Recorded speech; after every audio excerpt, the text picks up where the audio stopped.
everyone! What's up? So, it's been a while.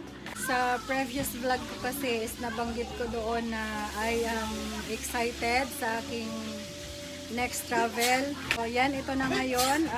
Magpapak tayo. Kasi tomorrow na yung flight ko.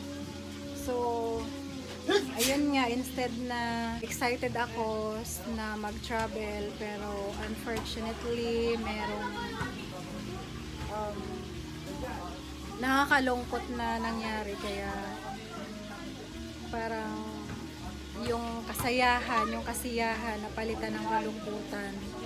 So anyways, ikukwento ko na lang habang ako'y nagpapak.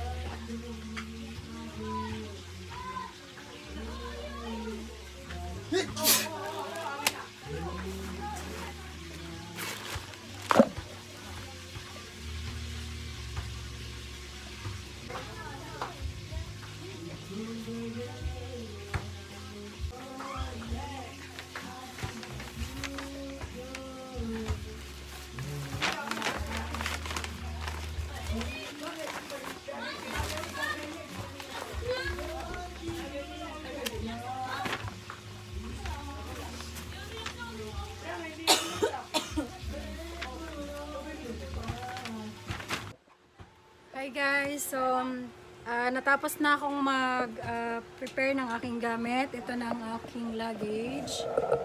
Yan. So, kagaya ng sabi ko kanina, hindi ako masyadong masaya sa aking pupuntahan kasi nga may emergency kasi sa bahay. 1 week na lang sana. Actually guys, uuwi talaga ako kasi nga birthday ng aking father dear. Matagal na siya nakaplano, matagal lang nakabook ang aking ticket. Tapos 4 days ago na nabalitaan ko, kasi tumawag ako sa bahay, nabalitaan ko na ayun na nga, dinala si tatay ko sa hospital kasi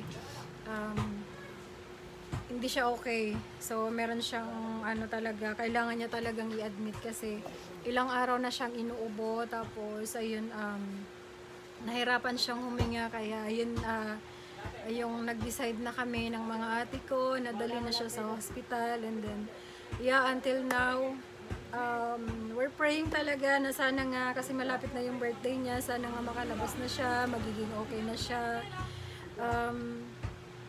We're praying talaga na sana makalabas na siya at okay na yung health niya talaga, kasi yun lang naman talaga yung wish natin sa ating mga mahal sa buhay, na maging okay na sila, lalo na yung parents ko, yung tatay ko, mag-isa na lang siya, tsaka matanda na din. So yun lang din talaga yung wish namin magkakapatid, na magiging okay na siya. Kaya ayun nga, na-share ko lang talaga kasi malungkot. Kasi instead na excited ako, kasi last year umuwi din ako, pero last year kasi yung pag-uwi ko na yun, sinurprise ko siya talaga, na kung sino nakampanaw dun sa aming video, sinurprise ko si tata ko na umuwi ako. Ang akala niya kasi magpapadala lang ako ng pera, so hindi niya alam na ako na mismo yung dumating. But this time, alam niya na pupunta ako, na uuwi ako. And medyo malayo pa lang, mga isang buwan pa lang or mga 2 weeks pa lang, excited na kami pareho kasi uuwi kami lahat, kami magkakapatid. Pati yung isa kong ate dito, kasama kong uuwi, which is at first, hindi rin talaga alam ng tatay ko, kasi sabi ko sa ate ko, wag na lang natin sabihin kasi surprise din natin. Mahilig talaga ako mag-surprise. Ewan ko ba, nahawan ako kay Jan. So yun nga, sabi ko sa ate ko, wag natin sabihin kay sa tatay namin na hindi siya kasama. Ang alam niya, ako lang talaga.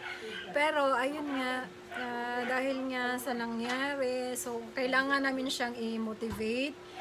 Kailangan namin gumamit ng mga words or mga salita na ma-motivate talaga siya para mas lalo siyang kasi wala siyang ganang kumain talaga. So yun nga, nung nalaman niya na uuwi nga kami lahat, kami magkakapatid. So talagang nagsikap talaga yung tatay ko na magpalakas talaga na kumain. Kasi nung nalaman niya, nung sinabi ng kapatid ko doon na uuwi nga kami, lahat kami, yung mga ate ko. So sabi niya, naghanap ka agad siya ng pagkain. Sabi niya, sige kakain na ako. Sabi niya ng tatay ko.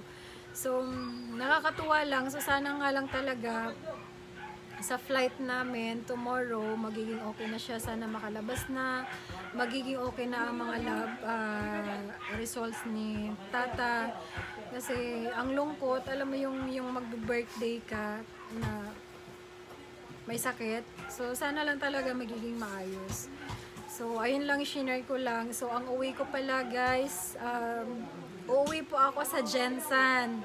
Kasi General Santos ang aking hometown. So doon ako uuwi para sa birthday ng aking tatay. So ilang araw lang din naman ako doon. So sana nga, wish ko lang talaga sa birthday ng aking tatay, sana good health talaga and gumaling na siya. So ayun lang, shinare ko lang na nagpack ako ng aking mga gamit na luggage. Ilang araw lang ako doon pero naka-luggage ang gamit ko kasi may mga pasalubong pa ako dyan, may mga dinala ako para sa family ko doon. So ayun, nagkasya naman siya lahat. As in siksik nga to eh, punong-puno yan talaga. Yan. So nandyan kasi may mga bibigyan din ako, may mga pasalubong din tayo ng konti at saka may mga gift din si Jen na pinabili sa akin for tata.